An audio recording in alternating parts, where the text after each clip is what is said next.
अस्सलाम ninth class. Welcome to my channel SW education. आज हम करेंगे हज़रत अस्मा रज़ी अल्लाह ताला अन्हा की हम एक्सरसाइज स्टार्ट करेंगे। जितनी इंपॉर्टेंट चीज़ें हैं हम सब वो कवर करेंगे। तो हम इसका पार्ट भी देखते हैं। सबसे पहले इसका जो पार्ट ए है क्वेश्चन आंसर, इससे पहले मैं वो करवा चुकी हूँ। तो choose the correct option for each question. Which action taken by हज़रत अस्मा रज़ी अल्लाह ताला अन्हा demonstrate her handling of trust. जो हज़रत मोहम्मद सल्लल्लाहु अलैहि वसल्लम खातमुन नबिय्यीन और उनके वालिद ने उन पर ट्रस्ट किया था, उन्होंने उसको कैसे हैंडल किया, ठीक है, यानी कि उनके ट्रस्ट को कैसे फुलफिल किया उन्होंने, ठीक है। और ऐसा कौन सा एक्शन है जो कि उनके हैंडलिंग ऑफ ट्रस्ट को जाहिर करता है। तो हम देखते हैं options. Preparing food for the journey, keeping the secret of her father's whereabouts, ठीक है, जो अपने उनके फादर थे उनकी जितनी भी चीज़ें थी उनको सीक्रेट रख के, ठीक है। Tying the food on the camel's back, sorry tying the food on camel's back, यानी जो फूड था उसको कैमल की पुश्त पर बांध कर उन्होंने सीक्रेटली, ठीक है, जो खाना मुहैया करने का काम किया था हज़रत मोहम्मद सल्लल्लाहु अलैहि वसल्लम और अपने वालिद अबू बकर सिद्दीक तक खाना पहुंचाया था उन्होंने। ऑल ऑफ देम, ठीक है, और इस ऑप्शन बी होगा इसका आंसर, ऑल ऑफ देम। ये सारे काम उन्होंने बड़े अच्छे तरीके से खुश असलूबी से अंजाम दिए। हज़रत अस्मा रज़ी अल्लाह ताला अन्हा रिस्पॉन्स टू अबू जहल्स डिमांड शाउड हर। हज़रत अस्मा के पास जब अबू जहल आया और उसने डिमांड की, यानी कि उनके वालिद के बारे में पूछा, तो उनका जो रिस्पॉन्स था उन्होंने किस तरीके से उसको जवाब दिया, वो क्या जाहिर करता है। तो option A fear, self discipline, anger, indifference. तो यहाँ पर इसका आंसर है सेल्फ डिसिप्लिन। उन्होंने कितने अच्छे तरीके से खुद एतमादी के साथ उसको आंसर किया था, ठीक है। उन्होंने एक क्वेश्चन किया था तो उन्होंने उल्टा उससे ही अबू जहल से ही एक क्वेश्चन कर दिया जिसकी उसे समझ ना आई, तो फिर उसे गुस्सा आया और उसने अस्मा रज़ी अल्लाह ताला अन्हा को थप्पड़ मारा, नाउज़ुबिल्लाह। हाउ डिड हज़रत अस्मा रज़ी अल्लाह ताला अन्हा रिस्पेक्ट हर ग्रैंडफादर। उन्होंने अपने दादा जान को कैसे इज्जत बख्शी।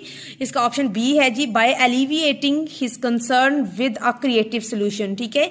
एक क्रिएटिव सोल्यूशन के जरिए उन्होंने उनका जो कंसर्न था, यानी कि उनकी परेशानी को कम कर दिया, ख़त्म कर दिया, ठीक है। जब हज़रत अस्मा रज़ी अल्लाह ताला अन्हा ने कपड़े में पत्थर बांध कर जहाँ पर उनके वालिद ज़ेवरात वगैरह रखते थे वहाँ पर उन पत्थरों को रखा और अपने दादा जान जो कि अंधे थे उनको कहा कि ये देखिए हर चीज़ अब्बा जान हमारे लिए छोड़ गए हैं, यानी वेल्थ वगैरह। तो इससे उनकी परेशानी कम हो गई। उसके बाद देखते हैं जी ऑप्शन 4 क्या है। Question 4, the theme of justice in हज़रत अस्मा रज़ी अल्लाह ताला अन्हा एक्शन इज बेस्ट एग्जाम्पलीफाइड। उनकी जो थीम ऑफ जस्टिस है, ठीक है, उसको अस्मा रज़ी अल्लाह ताला अन्हा के एक्शंस के जरिए किस तरीके से अच्छे तरीके से उसकी मिसाल दी गई है, उसको एग्जाम्पलीफाई किया गया है। तो यहाँ पर है जी, हर असिस्टेंस ड्यूरिंग द माइग्रेशन, हिजरत के दौरान उन्होंने किस तरह असिस्ट किया, किस तरह हेल्प की उन्होंने, वो थीम ऑफ जस्टिस को रिप्रेजेंट करती है, ठीक है। यहाँ पर ऑप्शन बी है इसका आंसर। उसके बाद selling her inherited garden and giving money to the poor. अच्छा, इसका क्वेश्चन क्या बनता है जी। क्वेश्चन नंबर 5, हज़रत अस्मा रज़ी अल्लाह ताला अन्हा जनरोसिटी इज हाईलाइटेड बाय। हज़रत अस्मा रज़ी अल्लाह ताला अन्हा की जो सखावत है, सखावत का मतलब होता है कि किसी का कितना सखी होना, ठीक है, खुले दिल का होना। तो वो किस तरह जाहिर होता है, कौन सी चीज़ हाईलाइट करती है उनकी सखावत को। तो ऑप्शन ए है सेलिंग हर इनहेरिटेड गार्डन, अपना जो विरासती जो बाग था जो कि उनको विरासत से मिला था उसको बेचना, and giving money to the poor, और गरीबों में तकसीम कर देना सारा माल दौलत जो उनके बाग बेचने से उनके पास आया था, ठीक है। उसके बाद हम वोकैबुलरी देखते हैं। Deduce the inferred meaning of these words using context clues from the text. Inferred meaning का मतलब होता है जो लफ्ज़ को देख के हम अंदाजन हम कहते हैं कि इसका ये मीनिंग हो सकता है, ठीक है। कहते हैं कि जो कॉन्टेक्स्ट के हिसाब से उससे क्लू लेकर आप बयान करें, ठीक है। तो यहाँ पर वर्ड कैप्चर है, बहुत आसान है, ठीक है। वैसे मैं पढ़ा देती हूँ आपको। कैप्चर का मतलब क्या होता है जी, पकड़ना, बीइंग कॉट, ये कॉन्टेक्स्ट कॉन्टेक्स्ट क्लू के हिसाब से, और इन्फ्रेड मीनिंग है एक्ट ऑफ कैचिंग, ठीक है, पकड़ने का अमल। डेलिकेट का मतलब होता है नाजुक, केयरफुल ट्रीटमेंट, ठीक है, और that can easily B damage, यानी डेलिकेट का मतलब होता है बहुत नाजुक चीज़ जो बड़ी आसानी के साथ टूट सकती है या खराब हो सकती है, तो बड़े अच्छे तरीके से उसको हैंडल करना चाहिए, ठीक है, ताकि वो डैमेज ना हो। एंडेंजर्ड का मतलब होता है बीइंग इन डेंजर, ठीक है, खतरा लायक होना, रिलेटिंग टू डेंजर, और ये चीज़ डेंजर यानी खतरे के रिलेटेड है। रॉक्ड का मतलब होता है अनइवन, यानी कि खुरदरा, ठीक है, मतलब सॉफ्ट ना होना किसी चीज़ का, ठीक है, प्लेन ना होना, हार्ड एंड स्ट्रॉन्ग, ठीक है। ओके जी, हम देखते हैं बी पार्ट, इसका use a dictionary to find the following information for each word.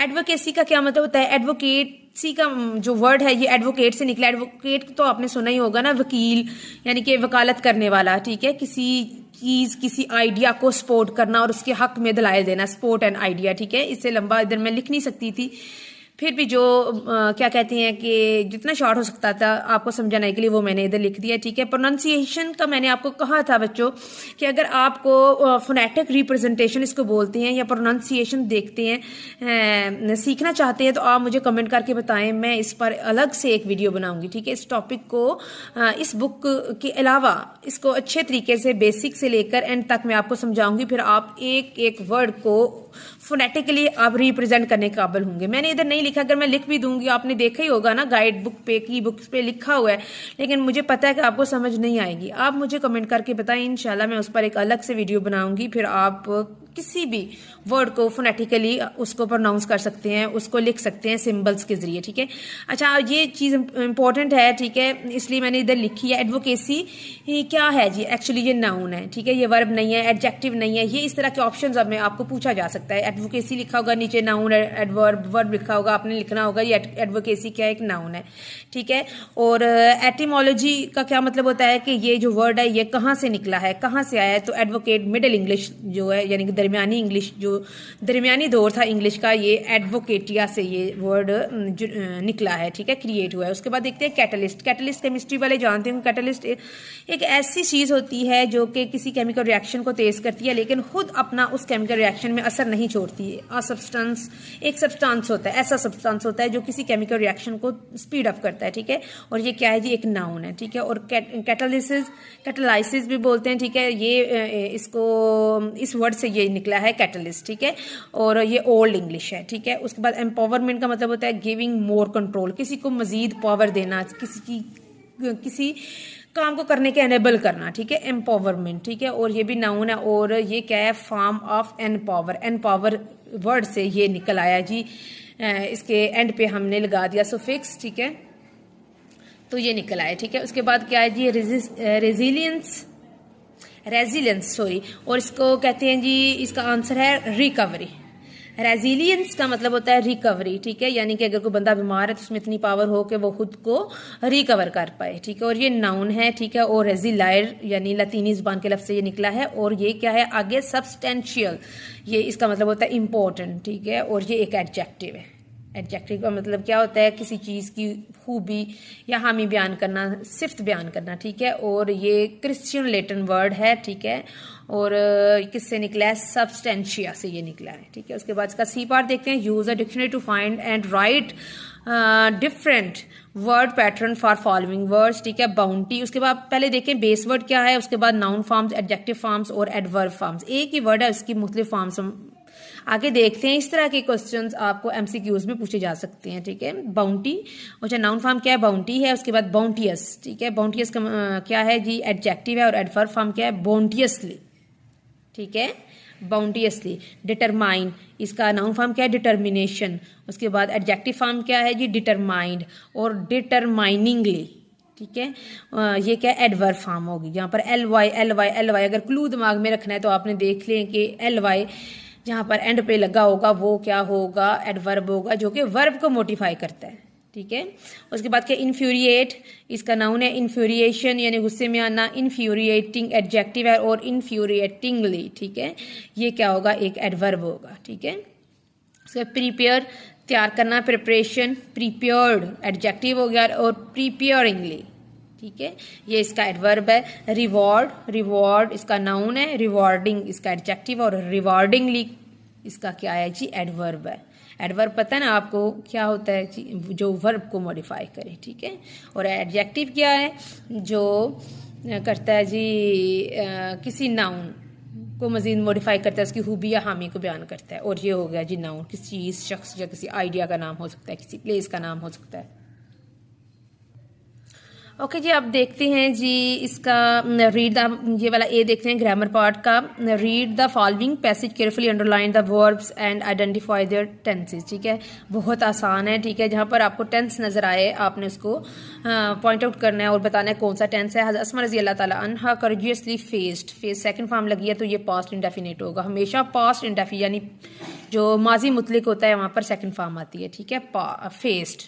ठीक है, और अगर उर्दू का फिक्रा हो तो उसके एंड पर अलिफ छोटी या बड़ी आता है। ठीक है, during the migration she had prepared food and supplies for the रसूल पाक सल्लल्लाहु अलैहि वसल्लम हातमुन नबिय्यीन एंड हर फादर। और यहाँ पर हैड प्रिपेयर्ड मतलब क्या है, ये है जी पास्ट परफेक्ट। ठीक है, जिसके एंड पर चुका था, चुकी थी वगैरह आता है। ठीक है, उसके बाद देखते हैं हज़रत अबू बकर सदीक रज़ी अल्लाह ताला अन्हा before they begin their journey. They begin ये क्या है, पास्ट इंडेफिनिट। ठीक है, while they were travelling through the desert. They were travelling, अगर आप मेरे सामने हो तो मैं आपसे पूछूं कि आप बताएं कि ये कौन सा टेंस है। बहुत आसान है, तो सिंपल है, बेसिक है, जो आप 4 क्लास से स्टार्ट करते हैं टेंस से सीखना। ठीक है, दे वर ट्रैवलिंग कौन सा है जी, पास्ट कंटिन्यूस। वाज वार इसमें आता है, सिंगुलर सब्जेक्ट के साथ वाज और प्लूरल अगर हो तो उसके साथ वर आता है। और हर एक के साथ जितने भी कंटिन्यूस के टेंस हैं उसके साथ आएगा जी चौथी फॉर्म आएगी। ठीक है, पास्ट कंटिन्यूस है। ठीक है, थ्रू द डेजर्ट हज़रत अस्मा रज़ी अल्लाह ताला अन्हा was continuously checking. Was checking क्या हो गया जी, यहाँ पर सिंगुलर सब्जेक्ट है ना हज़रत अस्मा, और इधर वाज आया और आके चौथी फॉर्म आई है। ये क्या है, past continuous. Their provisions ensuring their safety, she had already secured. ये क्या हो गया जी, हैड के बाद थर्ड फॉर्म आए, हमेशा आपने याद रखना है ये क्या होगा, past perfect. Their food by tying in it with her belt, earning her the title of जातुन निताकीन, her steadfastness and bravery were evident as she faced each obstacle with unwavering faith। ठीक है, she faced का मतलब यहाँ पर क्या है, ये सेकंड फॉर्म है, ये है जी पास्ट इंडेफिनिट। ओके जी, आगे हम देखते हैं जरंड, इन्फिनेटिव एंड पार्टिसिपल। जो सेकंड चैप्टर था पैट्रियटिज्म, उसकी जो एक्सरसाइज उसमें ये मैंने डिटेल से डिस्कस किया है। मोस्ट इम्पॉर्टेंट जो टॉपिक है इस एक्सरसाइज का वो यही है, जरंड, इन्फिनेटिव और पार्टिसिपल। इसमें से बहुत से आपको MCQs इंक्लूड किए जा सकते हैं आपके पेपर में। ठीक है, तो इसको करने से पहले मैं आपको एक दफ़ा फिर मैंने आपके लिए इधर लिखा हुआ है। ठीक है, कि आपको पता हो कि जरंड क्या है, इन्फिनेटिव क्या है। ठीक है, बहुत आसान लैंग्वेज में लिखा है। जरंड क्या है जी, gerund is ING form of a verb that function as a noun. ठीक है, जो कि फंक्शन किस तरह करती है, एज अ नाउन करती है। ठीक है, होती वर्ब की फॉर्म के साथ ING लगा होता है, यानी चौथी फॉर्म होती है, लेकिन एक्ट एज अ नाउन करती है। ठीक है, इसकी एग्जांपल देख लें, स्विमिंग, स्विमिंग इज फन। यहाँ पर वैसे तो हम स्विमिंग एक वर्ब के तौर पर हम यूज करते हैं ना। ठीक है, I am स्विमिंग, मैं तैर रहा हूं, लेकिन यहाँ पर स्विमिंग क्या है, एक जरंड है और ये एक यहाँ पर नाउन के तौर पर यूज हो रहा है। और ये क्या है, ये इस फिक्रे का सब्जेक्ट है, आप देख ही रहे हैं शुरू में आया है। ठीक है, स्विमिंग इज फन। ठीक है, दिस पेंटिंग इज ब्यूटीफुल। अगर यहाँ पर पेंटिंग हो, वैसे तो पेंटिंग एक वर्ब भी है, लेकिन यहाँ पेंटिंग इज ब्यूटीफुल, यहाँ पर पेंटिंग एज अ नाउन काम कर रहा है। आपने हमेशा याद रखना है कि जरंड क्या है, ING फॉर्म, यानी कि चौथी फॉर्म को हम क्या कहते हैं, जरंड, जो कि एज अ नाउन काम करती है। ठीक है, जैसे शी इंजॉयज रीडिंग, एंजॉयज क्या है, ये तो एक वर्ब है, एज अ वर्ब यूज हो रहा है, लेकिन जो रीडिंग है बेशक ये वर्ब है, ING साथ लगा, ये चौथी फॉर्म है, लेकिन ये क्या है, यहाँ पर ये जरंड है। ठीक है, ये आपने याद रखना है, इसकी एग्जाम्पल से आपको याद रहेगा। उसके बाद हम देखते हैं जी इन्फिनेटिव क्या होता है। इन्फिनेटिव एक्चुअली एक बेस फॉर्म है, यानी पहली फॉर्म होती है वर्ब की, और ये हमेशा टू के बाद आती है।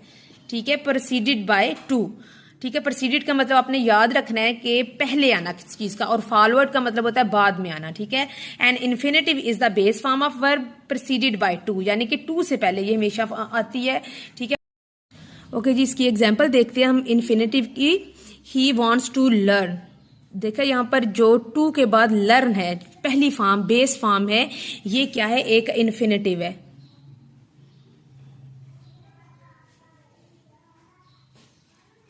और वांट्स यहाँ पर क्या है, एक मेन वर्ब है। ठीक है, ही वांट्स टू लर्न, वो कुछ सीखना चाहता है। ठीक है, जो टू के बाद जो भी फॉर्म आएगी वो आपने याद रखना है, वो इन्फिनेटिव होगा। इसी तरह I like to play, like क्या है, मेन वर्ब है। ठीक है, प्रेजेंट डेफिनेट का ये सेंटेंस है, और टू के बाद जो प्ले एक जो फॉर्म आई है ये क्या है, इन्फिनेटिव है। ठीक है, जरंट आईएनजी वाली फॉर्म जो कि नाउन के तौर पर यूज होती है, और इन्फिनेटिव क्या है, जो टू के बाद जो फॉर्म आएगी वो होगी हमारा इन्फिनेटिव। उसके बाद देखते हैं पार्टिसिपल। पार्टिसिपल भी फॉर्म्स ऑफ वर्ब्स ही होती हैं। ठीक है, participle are verb forms used as adjectives. ठीक है, जो कि एडजेक्टिव के तौर पर यूज होती हैं। ठीक है, इसमें सिफ्त के तौर पर यूज होती हैं, ये चीज आपने याद रखनी है। और पार्टिसिपल दो तरह के होते हैं, एक प्रेजेंट पार्टिसिपल होता है जो कि एंडिंग में उसके आता है आईएनजी, यानी कि चौथी फॉर्म होती है। ठीक है, चौथी फॉर्म आप जानते हैं, जो फर्स्ट फॉर्म के साथ हम आईएनजी लगा देते हैं, यानी कि वर्ब की चौथी फॉर्म। ठीक है, जैसे रनिंग, लाफिंग वगैरह। ठीक है, और ये किस तरह ये यूज होगी, ये एक एडजेक्टिव के तौर पर यूज होगी। जैसे इसकी हम एग्जांपल देखते हैं, the running water is cold. ठीक है, बहता हुआ पानी ठंडा था। तो यहाँ पर जो रनिंग है ये वर्ब के तौर पर नहीं आया, ये एक प्रेजेंट पार्टिसिपल है, और ये क्या किसको मॉडिफाई कर रहा है, वाटर को। ठीक है, यानी बहता हुआ पानी ठंडा है। ठीक है, रनिंग वाटर। और ये क्या है, प्रेजेंट पार्टिसिपल है। प्रेजेंट पार्टिसिपल क्या है जी, चौथी फॉर्म को हम कहते हैं फर्स्ट फॉर्म के साथ अगर आईएनजी लगा हो, और जब ये फिक्रे में आता है तो ये एक एडजेक्टिव के तौर पर यूज होगा। उस तरह हम पास्ट पार्टिसिपल देखते हैं। पास्ट पार्टिसिपल क्या है, ये होती है जी तीसरी फॉर्म, यानी कि थर्ड फॉर्म। ये थर्ड फॉर्म होगी। ठीक है, और इसका एंड कैसे होता है, यहाँ तो थर्ड फॉर्म ईडी पर खत्म होती है या फिर ईएन पर खत्म होती है, ये तो हम सबको पता ही है। ठीक है, और ये भी एज एन एडजेक्टिव काम करेगी, जैसे फिनिश्ड, ब्रोकन एटसेट्रा। जैसे इसकी एग्जांपल दूं, the broken was very expensive, कि ये जो टूटा हुआ वाज है, टूटा हुआ गुलदान बहुत ज्यादा महंगा था। समझ आ गई। यहाँ पर ब्रोकन वाज, ये क्या है जी, ब्रोकन। ब्रोकन एक पास्ट पार्टिसिपल है जो कि एज अ वर्ब यूज नहीं हो रहा, बल्कि वो वाज को मॉडिफाई कर रहा है। ठीक है, और ये एक एज एन एडजेक्टिव यूज हो रहा है। ठीक है, प्रेजेंट पार्टिसिपल चौथी फॉर्म यानी आईएनजी वाली फॉर्म, और पास्ट पार्टिसिपल तीसरी फॉर्म। चलिए हम देखते हैं जरंड इन्फिनेटिव पार्टिसिपल को। इधर अब मैं रीड करूंगी आपके सामने, तो आपको डिटेल से समझ आ जाएगी। ठीक है, कहते हैं read the following sentences carefully, identify whether the verbs in bold are gerund infinitive और पार्टिसिपल्स। कहते हैं कि आप देखें कि जो यहाँ पर वर्ड्स बोल्ड किए गए हैं वो जरंड है, इन्फिनेटिव है या पार्टिसिपल है। ठीक है, इसलिए मैंने अलग से आपको पहले समझाया था ताकि आपको डिटेल से समझ आए।